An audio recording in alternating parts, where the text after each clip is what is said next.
Donald Trump wants you to think that he is inevitable. He wants you to believe that he will always win. It is what law firms, colleges, major media outlets have believed throughout Donald Trump's presidency, that there is no point in fighting back, that they should just capitulate. It's the easiest way out, but it's not. It is not the easy way out, because when you give the bully your lunch money, he comes back hungrier. But when you stand up to him, he will crumble, because Donald Trump is fundamentally weak. He's a baby and he is a loser. And someone who knows that and is acting on it in a way that is blowing up Donald Trump's presidency is James Comey, who is fighting back tonight in a video that he just posted that has Donald Trump making an insane post after he coerced the DOJ into an indictment. We're going to get into it all, but before we do, if I could quickly ask you to leave a like on this video, and if you haven't already and you enjoy our channel, to hit that subscribe button, because it goes a long way in supporting our work. Now, before we can get into Comey's response, why it's so important, in the insane Trump post, I want to start with all the news we need on this indictment coming from Chris Hayes right here. Good evening from New York. I'm Chris Hayes. Donald Trump's Department of Justice announced this evening that former FBI Director James Comey has been indicted by a grand jury on 2 counts, making a false statement and obstruction. Now, the charges stem from Comey's testimony before Congress back on September 30th, 2020, and that specific date is very important because the statute of limitations on these charges is 5 years, which means the last possible date to charge Comey with this crime, lying during that testimony, would be September 30th, 2025. That is next Tuesday. In a statement, the brand new U.S. attorney prosecuting Comey, Lindsay Halligan, fresh on the job, having never, ever prosecuted a single case, wrote, quote, "The balance of power is a bedrock principle of our democracy. It relies upon accountability and a forthright presentation of facts from executive leadership to congressional oversight," misspelling the word principle. In a post on social media, Attorney General Pam Bondi said today, quote, "Today's indictment reflects this Department of Justice's commitment to holding those who abuse positions of power accountable for misleading the American people." FBI Director Kash Patel said, quote, "For far too long, previous corrupt leadership and their enablers weaponized federal law enforcement, damaging once proud institutions and severely eroding public trust." Of course, that is exactly what is happening here. Donald Trump's administration and the enablers around it are very clearly and forthrightly abusing federal law enforcement in a way that we have not ever seen, at least since Nixon and probably before then, to punish political opponents, people who say things they don't like, people who have taken political actions they don't like, or law enforcement actions they do not like. Trump can barely even bring himself to deny that he is personally directing these investigations and indictments. This is such a dark moment in a string of such dark moments. You don't need me to tell you that. We have been living this, and it is incredibly tiring. If I can speak personally for a second before we get into the news, I have felt like shit all day. I have felt exhausted. I have felt, frankly, depressed is the only word I can use for it.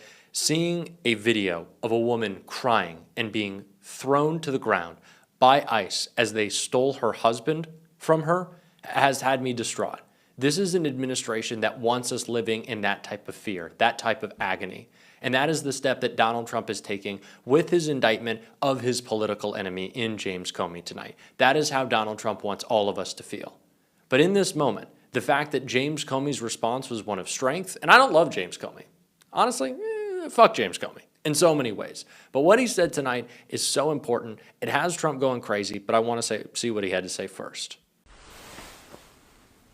My family and I have known for years that there are costs to standing up to Donald Trump, but we couldn't imagine ourselves living any other way. We will not live on our knees, and you shouldn't either.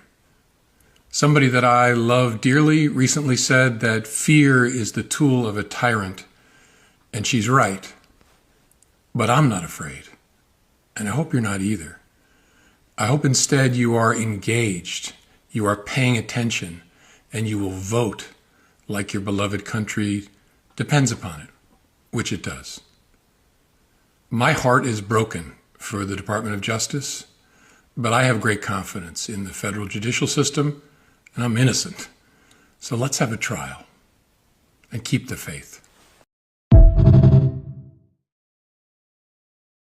This is the point we have been making on this show as much as we possibly can. Donald Trump wants you to live in fear. You cannot live in fear. You cannot let Donald Trump dictate the terms of this fight. You cannot let Donald Trump tell us what we're going to do. We can't pre-capitulate. We can't bend the knee out of fear of what the fight is going to be. We just have to fucking fight. We just have to fucking fight. And he is furious when we do that because he knows he cannot win. Is Jimmy Kimmel back on the air? Did Donald Trump win that battle? No.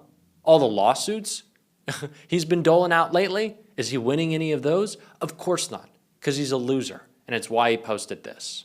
Justice in America, one of the worst human beings this country has ever been exposed to, is James Comey and the former corrupt head of the FBI. Today, he was indicted by a grand jury on 2 felony counts for various illegal and unlawful acts. He has been so bad for our country for so long and is now at the beginning of being held responsible for his crimes against our nation. Make America great again. Donald Trump is good at about one thing, and that is picking enemies that make his arguments and make his authoritarian takeover seem not more legitimate or more palatable, but it makes it difficult for us to communicate the severity of these attacks. I can tell you most people in America don't really give a shit about James Comey. Probably most people in America don't know who he is. And us, Democrats, we don't even like the guy.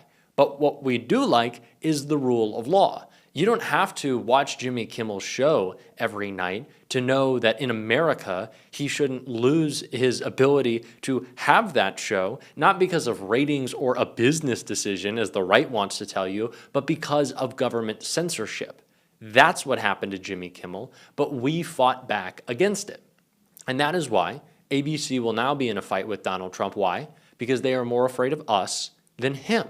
That is the fear that we have to instill in this administration.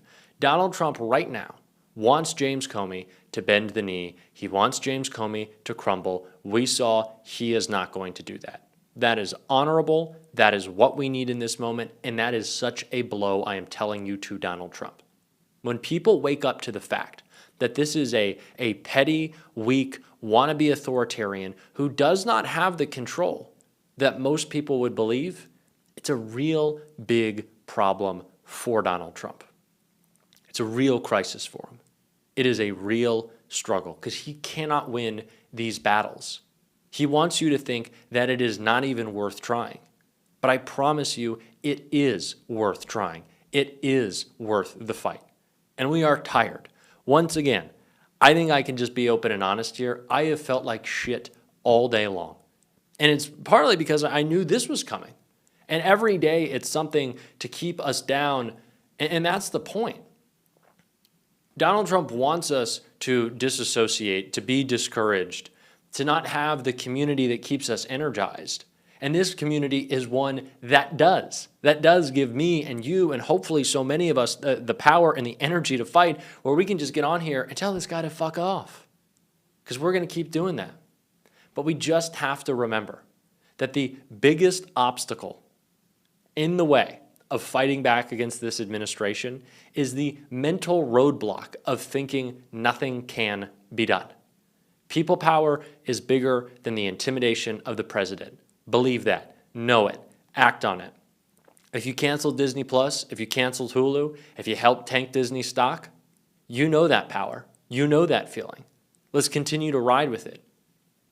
What James Comey did tonight is such a blow to Trump's presidency, because it instructs us all to act that way, and hopefully our leaders to do the same. This will be a grueling fight, and I want to keep you all updated on it, so I have a little bit more from MSNBC. As the person that reported out, how significant is this moment? I'll use the words, Chris, that prosecutors and federal investigators are saying to me tonight, which is simply chilling.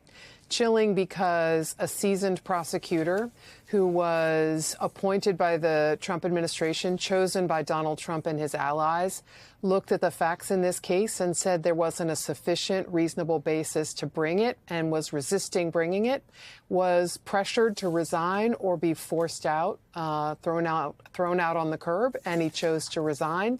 Days later, a person with no prosecutorial experience is the U.S. attorney, and these charges are brought. What's important here for people to understand is that prosecutors have a duty not just to see if they can get 23 people to say, yes, we agree with a one-sided version and we will indict this person. The duty is to bring cases only when you can sustain a conviction and when it is righteous. And in this case, there's serious questions about whether this is either a righteous case or has the facts that can sustain a conviction. I want to close on this. And it may not feel like the tone or tenor that we need in this moment, but I sent out this tweet before I started recording this video. The next Democratic president will have to govern with a just vengeance. A just vengeance. The great failure of the American experiment was Reconstruction. That we did not make those who were traitors against our nation, against the Union, properly pay. We have people who are still traitors against this nation. They got pardons. They were reintegrated into our society. We were told to move on. We were told to forget. We were told that they were actually just on a Capitol tour. Those people are in our communities now, reoffending. Donald Trump doesn't care, law and order. They're also in our government. Those people continue to commit crimes. The next Democratic president has to make sure that it is known who they are, what they've done, and how they have broken our country. And the only way to fix that is to make sure that we send a message. I'm not really joking. In some ways I am, in other ways I'm not, when I say we should keep Alligator Alcatraz open for Stephen Miller. But it's not about that as much as it is making clear that we are not playing politics as normal when we return. That it takes more than that to fix what has been broken. That there will be no Kash Patel gets his 10-year term as FBI director, fire the fuck on day one. Emil Bove said, we are not listening to the laws. He was in the DOJ. He now has a lifetime appointment. He should lose it. He doesn't respect it. Donald Trump should not get off. Pam Bondi should not get off. Pete Hegseth should not get off. These people have attacked our country. There should be legal retribution because they're criminals. I know that sounds a lot like what Donald Trump has said, but it is different. Why? Because they have broken the law. And I'm going to keep that in mind. I'm going to call that out. I hope you can support that. And if you want to, I just think it's the right thing to say in this moment. As always, you can hit that subscribe button, leave a like on this video. If you stuck around to the end, drop a blue heart in the comments. If you want to support the show in another way, you can subscribe to my Substack. It'll be linked here or below. We are going to keep on fighting. I'm going to shoot straight with y'all, I promise. You need to keep on fighting. Donald Trump is not inevitable. We are. Don't let him silence you. Until next time, I'll see you soon.